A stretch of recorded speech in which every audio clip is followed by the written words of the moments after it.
In all honesty, the Persona 4 remake that has heavily been rumored to be announced and released soon is gradually seeming to me as a title without a purpose. I find it difficult to even pinpoint a strong enough audience that could be captured, to the point where I question its selling well, let alone being nearly as successful as Persona 3 Reload was. Though before I continue within this opinion piece, I believe that it should be prefaced that Persona 4 Golden, in particular, is genuinely a phenomenal game. I even go as far to claim there likely won't be issues with gameplay, or even the two big story elephants in the room, nor is anything having to do with recent events with former voice actors much of a factor.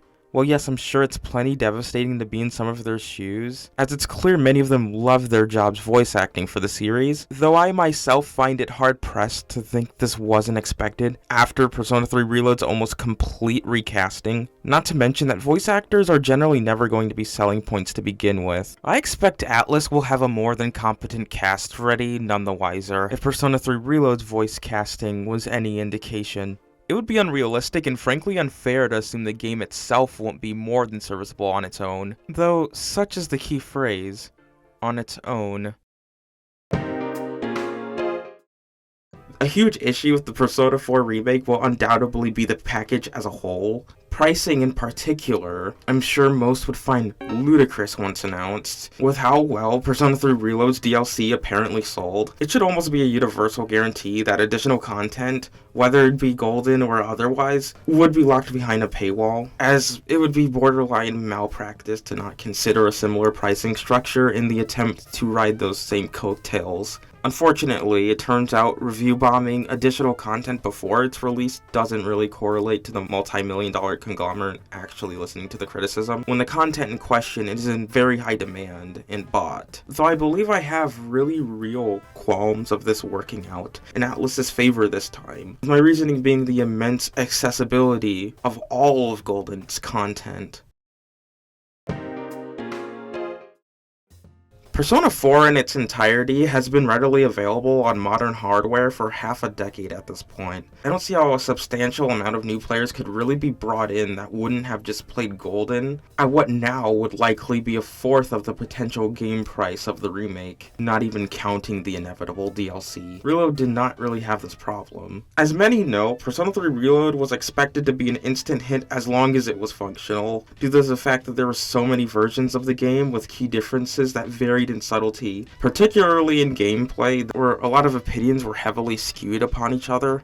This, of course, would spawn a rift in opinion, ultimately boiling down to personal preference.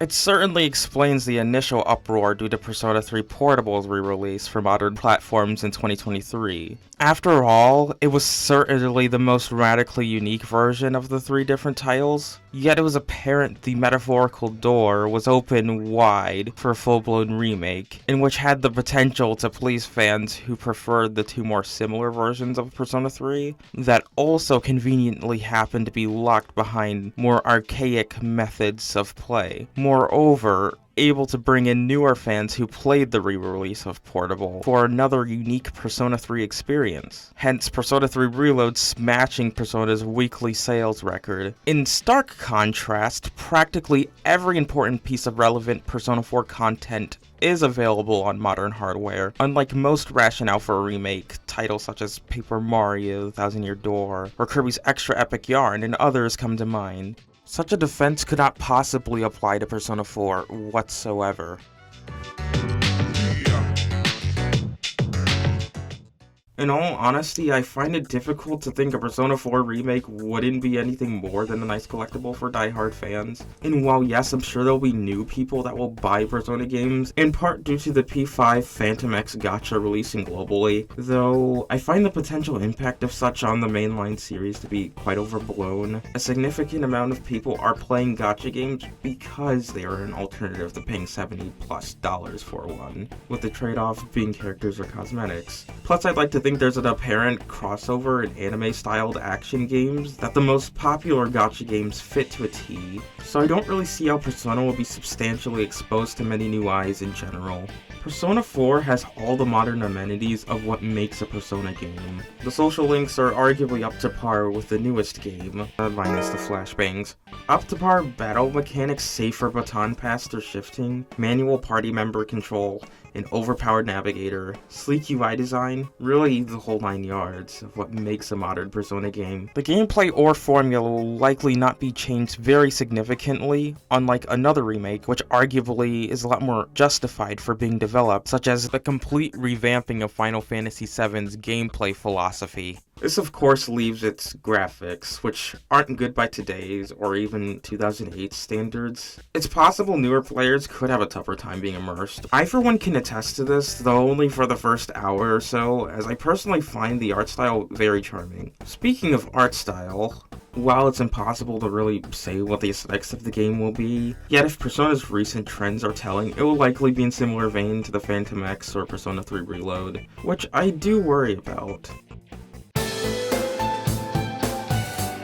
A number of cinematic scenes in Persona 3 Reload tend to lose its emotional luster in comparison to the PS2 versions, in my opinion, on the account of the dense use of in-game models on remakes of scenes that would likely benefit from being 2D animated, akin to the originals, as I am of the belief that the PlayStation 2 version of Persona 4 presents in such a way where it is substantially more immersive than Golden, therefore preferred, and really gives off an almost disturbing atmosphere. And what I've noticed with the original game is that almost everything has just a bit more tension to it. Largely in part due to the fog effects that heavily impact the atmosphere, therefore adding much deserved tension to a game covering the topics it does. I can only hope the presentational cues are ripped straight from the PlayStation 2 version, though only time will tell for that.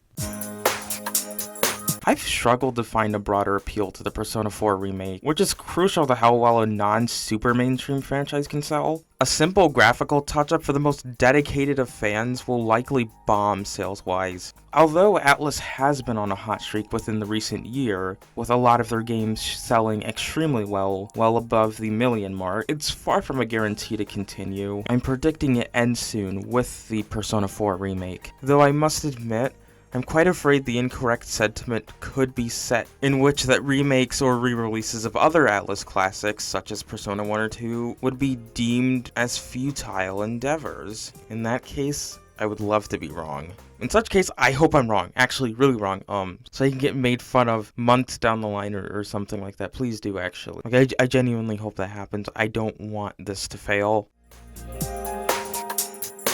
Despite all that was said by me, I'm not necessarily opposed to a remake of Persona 4. Remakes usually take less time on average to develop, and have the potential to bring in at least a few new people into a series. And I am of the belief that all games inherently have the right to exist, and as a huge Persona fan myself, I have no doubt I'll acquire the title eventually, as I have immense faith in the quality and enjoyability of Atlus games, even if I've already experienced Persona 4 myself.